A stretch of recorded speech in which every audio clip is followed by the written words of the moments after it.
बचपन की स्मृतियों में आम के बगीचे की ना एक बहुत ही खास जगह होती है। हाँ बिल्कुल। मतलब कल्पना कीजिए उस आम के बगीचे की जहाँ पेड़ों की डालियों पर रस्सियों के झूले बंधे हैं, सावन की फुहारें पड़ रही हैं, गीली मिट्टी की वो जो सोंधी महक होती है ना, वो हवा में है हाँ, एक बहुत ही सुकून भरा दृश्य। एकदम। और बच्चों की हंसी गूंज रही है। लेकिन अब उसी दृश्य को थोड़ा बदलिए। कल्पना कीजिए कि अचानक उस हंसी की जगह चीख पुकार मच जाए।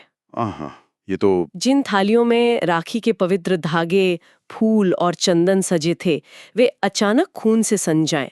और जहां कभी वे झूले झूलते थे, ठीक उसी जगह की जड़ों को खोदकर, मतलब उस मिट्टी पर एक कंक्रीट की पुलिस चौकी खड़ी कर दी जाए। ये एक ऐसा दृश्य है जो रूह कँपा देता है। मतलब क्योंकि ये सीधे तौर पर मासूमियत और क्रूरता के एकदम आमने-सामने टकराने का दृश्य है। बिल्कुल। और सबसे बड़ी बात यह है कि ये महज एक कल्पना नहीं है। ये एक ऐतिहासिक यथार्थ की रूपरेखा है। और यही यथार्थ आज के हमारे इस गहन विश्लेषण का केंद्र है। आज हम जिस स्रोत सामग्री पर विस्तार से चर्चा कर रहे हैं, वो है हिंदी साहित्य की महान लेखिका और स्वतंत्रता सेनानी सुभद्रा कुमारी चौहान की एक बेहद मार्मिक कहानी, अमराई। हाँ, अमराई।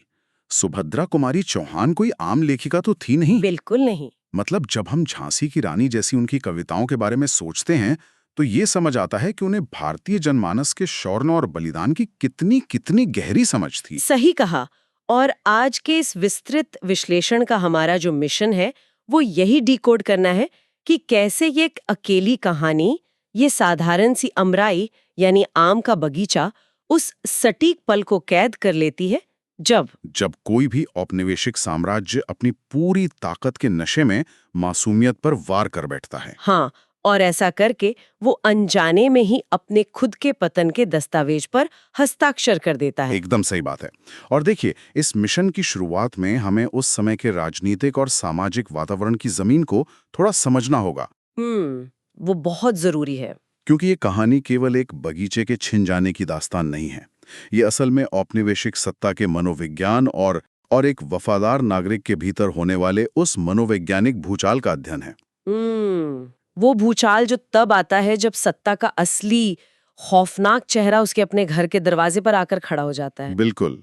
तो ये समझने के लिए कि एक खुशी और उत्सव का माहौल इतनी जल्दी एक खूनी खेल में कैसे बदल गया, हमें सबसे पहले उस अमराई के असल माहौल की गहराई में उतरना होगा। तो चलिए सबसे पहले उसी पृष्ठभूमि की बात करते हैं। मतलब कहानी हमें बताती है कि सावन का महीना है। सावन लगते ही उस अमराई में झूले पड़ जाते थे। हाँ, और विजयादशमी तक पड़े रहते थे। सही। ये एक तरह का पूरा सामुदायिक उत्सव था। लेकिन ध्यान देने वाली बात यह है कि ये वो दौर था जब पूरे देश में सत्याग्रह आंदोलन अपने चरम पर था। हाँ, ये कोई ऐसा सामान्य सावन नहीं था। बिल्कुल नहीं। अखबार, लाठीचार्ज, गोलीकांड और गिरफ्तारियों की खबरों से पटे पड़े थे। गांव के कांग्रेस सभापति और मंत्री पहले ही पकड़े जा चुके थे। मतलब दमन का चक्र पूरे जोरों पर चल रहा था। एग्जैक्टली हाँ। और इसी भारी तनाव के बीच अमराई में रक्षाबंधन का त्योहार आता है। और यहाँ सुभद्रा कुमारी चौहान ने जो चित्र उकेरा है ना, वो बहुत ही शक्तिशाली है। देखिए, रक्षाबंधन पारंपरिक रूप से क्या है? भाई बहन के प्रेम का प्रतीक। बिल्कुल, भाई द्वारा बहन की रक्षा का प्रतीक है। लेकिन उस दौर में उसका स्वरूप पूरी तरह बदल चुका था। बहनें अपने भाइयों की कलाई पर राखी तो बांध रही हैं, उन्हें मिठाई भी खिला रही हैं, माथे पर तिलक लगा रही हैं। लेकिन जो शब्द वे कह रही हैं, हाँ, मतलब वे शब्द किसी भी साम्राज्य को डराने के लिए काफी थे। एकदम। वे कह रही थीं, भाई इस राखी की लाज रखना, लड़ाई के मैदान में कभी पीठ ना दिखाना। ये कोई साधारण संवाद तो नहीं है। ये दिखाता है कि कैसे एक बहुत बड़ा राजनीतिक संघर्ष, मतलब देश की आजादी की लड़ाई, लोगों के ड्राइंग रूम से निकलकर उनके सबसे निजी, सदियों पुराने त्योहारों की रगों में बहने लगी थी। हाँ, राष्ट्रवाद अब केवल नेताओं के भाषणों का मोहताज नहीं रह गया था, वो राखी के धागों में बुना जा रहा था। बिल्कुल। और पता है, ये भावना केवल बड़ों तक सीमित नहीं थी। इसी अमराई में लड़कियां झूला झूलते हुए कजली गा रही थीं। कजली। जो लोग नहीं जानते उनके लिए बता दूं कि कजली सावन के महीने में गाया जाने वाला एक बहुत ही पारंपरिक लोकगीत है, जो मुख्य रूप से प्रकृति और प्रेम की बात करता है। हाँ। लेकिन तभी उस पारंपरिक गीत के बीच एकाएक एक छोटा सा बच्चा जोर से गाने लगता है, झंडा ऊंचा रहे हमारा। और उस एक आवाज का असर देखिए, मतलब पलक झपकते ही वहां मौजूद बाकी सारे बच्चे अपनी कजली भूल जाते हैं। सब कुछ रुक जाता है। हाँ, पारंपरिक लोकगीत वहीं रुक जाता है और पूरी की पूरी बच्चों की टोली एक ही धुन में चिल्लाने लगती है, झंडा ऊंचा रहे हमारा। इस घटना ने मुझे सच में सोचने पर मजबूर किया। मतलब अक्सर हम कहते हैं ना कि बच्चों का मन एक स्पंज की तरह होता है जो चीजों को सोख लेता है। एक आम कहावत है। लेकिन यहाँ ये उपमा मुझे थोड़ी कमजोर लगती है। मुझे लगता है कि उस दौर में बच्चों का दिमाग किसी ट्यूनिंग फोक की तरह हो गया था। ट्यूनिंग फोक? अच्छा, ये दिलचस्प है। हाँ, मतलब जैसे ही आप ट्यूनिंग फोक को किसी चीज से टकराते हैं, वो आसपास के वातावरण की सटीक फ्रीक्वेंसी को पकड़कर उसी धुन में कांपने लगता है। हाँ, समझ गया। राजनीतिक और क्रांतिकारी माहौल की फ्रीक्वेंसी इतनी ज्यादा हावी थी कि उसने बिना किसी प्रयास के एकदम स्वाभाविक रूप से कजली को विस्थापित कर दिया। ये कितनी बड़ी बात है कि आजादी की तड़प ने बच्चों के खेल तक का रूप बदल दिया था। आपकी ये ट्यूनिंग फोर्क वाली बात इस स्थिति को बहुत सटीकता से स्पष्ट करती है। देखिए, सत्ता हमेशा इस मुगालते में रहती है कि वो अखबारों पर सेंसरशिप लगाकर या फिर नेताओं को जेल में डालकर विचारों को रोक लेगी। हाँ, उन्हें लगता है कि सब नियंत्रण में है। बिल्कुल। लेकिन जब कोई विचारधारा 8 या 10 साल के बच्चों के होठों पर उनके प्रिय गीतों की जगह ले ले, जब फांसी के फंदे को चूमना उनके लिए कोई डरावनी बात न रहकर एक गौरव का विषय बन जाए, तो इसका सीधा मतलब है कि वो विचार समाज की सबसे गहरी जड़ों तक पहुंच चुका है। एकदम सही। लेकिन ये मासूम देशभक्ति और गीतों की ये गूंज किसी शून्य में नहीं हो रही थी। नहीं, इसका एक बहुत बड़ा संदर्भ था। और यहीं से इस पूरी घटना का सबसे जटिल और मैं कहूंगी सबसे दिलचस्प हिस्सा शुरू होता है। ये अमराई ठाकुर साहब की थी। ठाकुर साहब? हाँ, ठाकुर साहब की उम्र 60 साल थी और वो कोई विद्रोही तो बिल्कुल नहीं थे, बल्कि वो तो सरकार के बहुत बड़े खैरख्वाह थे। सिर्फ 3 महीने पहले ही उन्हें राय साहब की उपाधि से नवाजा गया था। देखिए, इन पदों की अहमियत को समझना आज के आधुनिक संदर्भ में बहुत जरूरी है। ये ब्रिटिश साम्राज्य की एक बहुत ही चालाक और कारगर रणनीति थी। हाँ, डिवाइड एंड रूल से भी आगे की चीज। बिल्कुल। वे मुट्ठी भर अंग्रेज इतने बड़े देश पर सीधे राज नहीं कर सकते थे ना, इसलिए उन्होंने एक बफर क्लास या कहने के एक वफादार भारतीय अभिजात वर्ग तैयार किया था। राय साहब की उपाधि या ऑनररी मजिस्ट्रेट का पद महज कोई सम्मान नहीं थे, ये सीधे तौर पर ब्रिटिश क्राउन के प्रति निष्ठा के पट्टे थे। मतलब ठाकुर साहब उस व्यवस्था का ही एक पुर्जा थे। एकदम, जिसे उनके ही लोगों पर नियंत्रण रखने के लिए बनाया गया था। और इसी ठाकुर साहब को जब ये खबर मिलती है कि उनकी ही अमराई असहयोगियों का अड्डा बन गई है, तो वो बुरी तरह घबरा जाते हैं। जाहिर सी बात है, उनकी वफादारी पर सवाल जोड़ सकता था। हाँ, वो फौरन अपना घोड़ा कसलाते हैं और वहां पहुंचते हैं। वो शायद ये सोचकर गए होंगे कि वो अपने रुतबे और प्रभाव से सब कुछ संभाल लेंगे। लेकिन जब वो वहां पहुंचते हैं तो मामला कुछ और ही होता है। बिल्कुल, उनका सामना दरोगा नियामत अली और उसकी पुलिस फोर्स से होता है। और दरोगा नियामत अली ठाकुर साहब के राय साहब होने का कोई लिहाज नहीं करता, कोई इज्जत नहीं। हाँ, वो सीधे तौर पर अल्टीमेटम देता है कि 5 से 10 मिनट के अंदर इस भीड़ को हटा दिया जाए, वरना मजबूर होकर लाठियां चलवानी पड़ेंगी। सत्ता का चरित्र इसी क्षण में खुलकर सामने आता है। दरोगा का वो अल्टीमेटम केवल भीड़ को नहीं था, वो एक तरह से ठाकुर साहब को भी था। अच्छा, अब यहाँ मैं थोड़ी देर के लिए रुकना चाहूंगी और डेविल्स एडवोकेट की भूमिका निभाना चाहूंगी। हाँ, बिल्कुल, बताइए। देखिए, ठाकुर साहब 60 साल के हैं। उन्होंने दशकों तक अपने ही देशवासियों पर होते हुए अत्याचारों को देखा होगा। देखा ही होगा। वो उस औपनिवेशिक व्यवस्था के वफादार रहे हैं जो लोगों को बुरी तरह कुचल रही थी। तो क्या हमें सच में ठाकुर साहब के लिए कोई सहानुभूति महसूस करनी चाहिए? ये एक बहुत ही वो तो सरकार के अपने आदमी थे ना। जब दरोगा उन्हें धमकी दे रहा है, तो क्या ये उसी व्यवस्था का स्वाभाविक परिणाम नहीं है जिसे उन्होंने खुद इतने सालों तक सींचा था? आपका ये सवाल बहुत ही वाजिब है और ये ठाकुर साहब के चरित्र की असल विडंबना को उजागर करता है। देखिए, अगर हम सहानुभूति के चश्मे से न भी देखें, हाँ, तो भी ये समझना बहुत दिलचस्प है कि दरोगा ने उनके साथ ऐसा व्यवहार क्यों किया।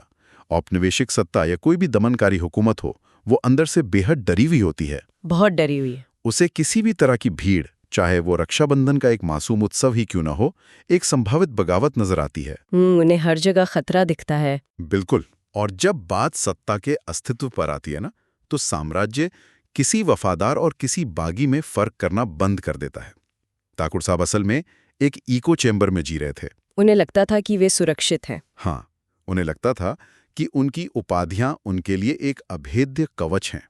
लेकिन दरोगा की बेरुखी ने उस कवच की असलियत दिखा दी। बिल्कुल दिखा दी। और जब दरोगा वो 10 मिनट की मोहलत देता है, तब उस अमराई में एक ऐसा दृश्य घटित होता है जो बाहर खड़े उस क्रूर पुलिस बल और अंदर मौजूद उस मासूमियत के बीच का सबसे बड़ा कॉन्ट्रास्ट है। वो बच्चों वाला दृश्य। हाँ, ठाकुर साहब का 7 साल का नाती विजय हाथ में एक लकड़ी की तलवार लेकर खड़ा है और बड़े गर्व से कहता है कि वो बहादुर बनेगा। और उसकी 9 साल की बहन कांति तुरंत उसे चुनौती देती है। एकदम से वो कहती है कि वो चरखा चलाकर स्वराज लाएगी। वो विजय की लकड़ी की तलवार का मजाक उड़ाते हुए पूछती है कि वो लकड़ी की तलवार वाला बहादुर बनेगा या चरखा चलाने वाली वो खुद बहादुर है। ती पर वार करता है और कहता है, देख लेना किसी दिन फांसी पर ना लटक जाऊं। ठाकुर साहब उस पल दरोगा, अल्टीमेटम, पुलिस सब कुछ भूल जाते हैं।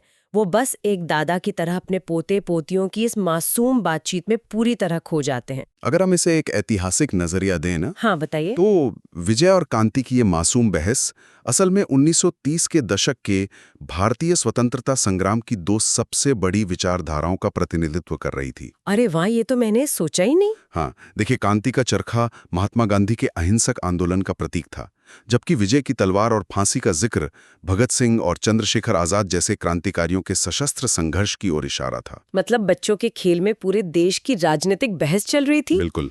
लेकिन ठाकुर साहब के लिए वो महज बचपन की एक मीठी तस्वीर थी। बिल्कुल। और ठीक उसी क्षण वो समय सीमा समाप्त हो जाती है। हाँ, 10 मिनट पूरे होते हैं और 11वें मिनट में दरोगा न्यामत अली लाठी चार्ज का हुक्म दे देता है। अब हम इस कहानी के सबसे खौफनाक और दिल दहला देने वाले हिस्से में प्रवेश करते हैं। हमें इस दृश्य को पूरी तरह महसूस करने के लिए थोड़ा ठहरना होगा। बिल्कुल ठहरना चाहिए। वहाँ कोई हथियारबंद विद्रोही नहीं थे। वहाँ ठाकुर साहब के घर की औरतें थीं, बच्चे थे और गांव के वे परिवार थे जो त्योहार मनाने आए थे। और हवा में जो लाठियां सनसनाती हुई आईं, उन्होंने किसी को नहीं बख्शा। किसी को भी नहीं। जो थालियां, राखी, रोली, चंदन और फूल मालाओं से सजी हुई थीं, लाठियों की चोट से वे थालियां जमीन पर गिरती हैं। माथे पर लगने वाला वो लाल चंदन अब असली खून के लाल रंग में मिल जाता है। ये हुकूमत की नंगी बर्बरता का एकदम चरम था। थालियां खून से भर जाती हैं। बच्चों की जो हंसी गूंज रही थी वो अब दर्दनाक चीखों में बदल जाती है। रोंगटे खड़े हो जाते हैं ये सोचकर। सही बात है। किसी भी साम्राज्य का असली चेहरा तब सामने आता है जब वो अपनी ताकत का प्रदर्शन इस तरह कमजोरों पर करता है। पुलिस उस मजमे को तितर-बितर करके चली जाती है, लेकिन अपने पीछे छोड़ जाती है एक लहूलुहान अमराई। करीब 30 लोग गंभीर रूप से घायल होते हैं। और इस पूरी घटना में सबसे गहरी चोट किसे आती है? उसी 7 साल के विजय को। हाँ, जो कुछ मिनट पहले लकड़ी की तलवार लिए फांसी पर चढ़ने की बात कर रहा था।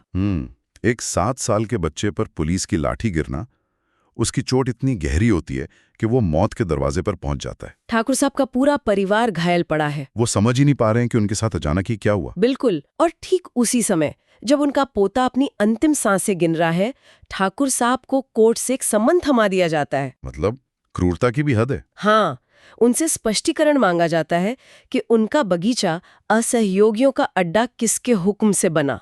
और यही वो निर्णायक मोड़ है जहां ठाकुर साहब का वो इको चैम्बर, वो सुरक्षित बुलबुला हमेशा के लिए टूट जाता है। एकदम चूर-चूर हो जाता है। जब तक लाठियां दूसरों पे चल रही थीं, वो केवल अखबारी खबरें थीं।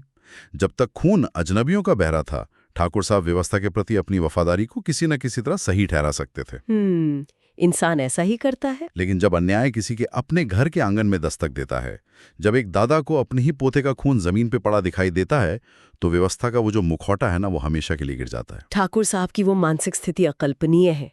वो व्यक्ति जिसने जीवन भर सरकार की सेवा की, वो कोर्ट जाता है, लेकिन इस बार सफाई देने नहीं। वो अपनी जेब में अपनी ऑनररी मैजिस्ट्रेट की कुर्सी और राय साहब की उपाधि का त्यागपत्र लेकर जाते हैं वहां उनका जो बयान है वो किसी भी व्यवस्था के वफादार के मनोवैज्ञानिक पतन का सबसे बड़ा दस्तावेज है। बिल्कुल। वो कहते हैं कि उन्हें हमेशा लगता था कि सरकार कभी मासूम औरतों और बच्चों पर लाठियां नहीं चला सकती। वो अखबारी दुनिया की खबरों को अतिशयोक्ति मानते थे। और फिर वो जो वाक्य कहते हैं ना, वो इस पूरी कहानी का निचोड़ है। हाँ, वो विषैले अक्षरों वाली बात। हाँ, वो कहते हैं, आज तो सारा भेद मेरी आंखों के ही आगे विषैले अक्षरों में लिखा गया है। हाँ, ये एक इंसान की चेतना के पूरी तरह से जागने का क्षण है। बिल्कुल। उन्होंने स्पष्ट किया कि जो शासन विधान प्रजा के हित में नहीं है उसे बदलना ही होगा, और इसमें सहयोग देना हर हिंदुस्तानी का धर्म है। ये इस्तीफा केवल एक पद का त्याग नहीं था, ये पूरी जिंदगी की मान्यताओं की चिता जलाना था। एकदम सही शब्द इस्तेमाल किया आपने। लेकिन देखिए, बात यहीं खत्म नहीं होती। ठाकुर साहब के इस बदले हुए रूप और उस दिन अमराई की मिट्टी में गिरे हुए खून ने उस जगह का भूगोल और इतिहास हमेशा के लिए बदल दिया। हाँ, अगले दिन से वो जगह सिर्फ आम का बगीचा नहीं रही। वहां रोज लोग आने लगे, राष्ट्रीय गीत गाने लगे और खुद अपनी गिरफ्तारियां देने लगे। और सरकार ने भी इस बगावत का जवाब अपनी तरह से ही दिया। उस 60 साल के ठाकुर साहब को, जिन्होंने अपनी पूरी जिंदगी वफादारी में निकाल दी थी, 6 महीने की सख्त सजा सुनाई गई और 500 रुपए का जुर्माना भी लगाया गया। हाँ, और यहीं पर औपनिवेशिक सत्ता अपनी सबसे बड़ी भूल करती है। बिल्कुल भूल करती है। जुर्माना वसूलने के लिए वे उसी अमराई को नीलाम कर देते हैं। लेकिन कहानी का जो अंतिम दृश्य है ना, वो सबसे ज्यादा चुभता है। बहुत मार्मिक है वो। जिस जगह पर हर साल सावन में झूले पड़ते थे, जहां बच्चों के पैर मिट्टी को छूते थे, जहां रक्षाबंधन के गीत गूंजते थे, ठीक उसी जगह पर, उसी मिट्टी में कंक्रीट डालकर पुलिस के जवानों के लिए एक पुलिस चौकी बनाई जाने लगी। जब कोई दमनकारी सत्ता किसी जगह को कुचलने के लिए वहां अपनी इमारतें या पुलिस चौकियां बनाती है, तो उसके पीछे एक खास तरह का वास्तुशिल्पीय अहंकार होता है। वास्तुशिल्पी अहंकार, मतलब आर्किटेक्चरल एरोगेंस। सत्ता को लगता है कि उसने उस जगह पर अपना ठप्पा लगा दिया है, विद्रोह की जड़ों पर कंक्रीट डालकर उसे हमेशा के लिए दफना दिया है। वो पुलिस चौकी केवल ईंट और पत्थर नहीं थी, वो खौफ स्थापित करने का एक औजार थी। लेकिन हकीकत इसके एकदम उलट कैसे काम करती है, ये देखना बहुत दिलचस्प है। मतलब क्या बचपन की स्मृतियों और बहाए गए खून को कंक्रीट से दबाया जा सकता है? इतिहास गवाह है कि ऐसा कभी नहीं होता, कभी नहीं। जब सरकारें ऐसे स्थानों पर अपने पहरे बिठाती हैं, तो वे अनजाने में उस जगह को ऐतिहासिक स्मारक में तब्दील कर देती हैं। अब वो अमराई लोगों के लिए केवल एक आम का बगीचा नहीं रह गई थी जहां उनके बच्चे खेलते थे। वो एक तीर्थ बन चुकी थी। बिल्कुल। पुलिस चौकी की हर एक ईंट लोगों को ये याद दिलाती थी कि यहाँ किस तरह मासूमियत का खून बहाया गया था। सत्ता ने डर पैदा करने के लिए इमारत बनाई, लेकिन वो इमारत प्रतिरोध का जीता जागता प्रतीक बन गई। अगर हम आज के इस पूरे विश्लेषण को समेटें, तो सुभद्रा कुमारी चौहान की ये कहानी केवल एक भौतिक स्थान, मतलब एक बगीचे के छिन जाने की कहानी नहीं है। नहीं, ये इस बात का एक बहुत ही गहरा अध्ययन है कि कैसे सत्ता की क्रूरता और मासूमियत जब आपस में टकराती है, तो वहां से कोई भी चीज अपने पुराने स्वरूप में नहीं लौट पाती।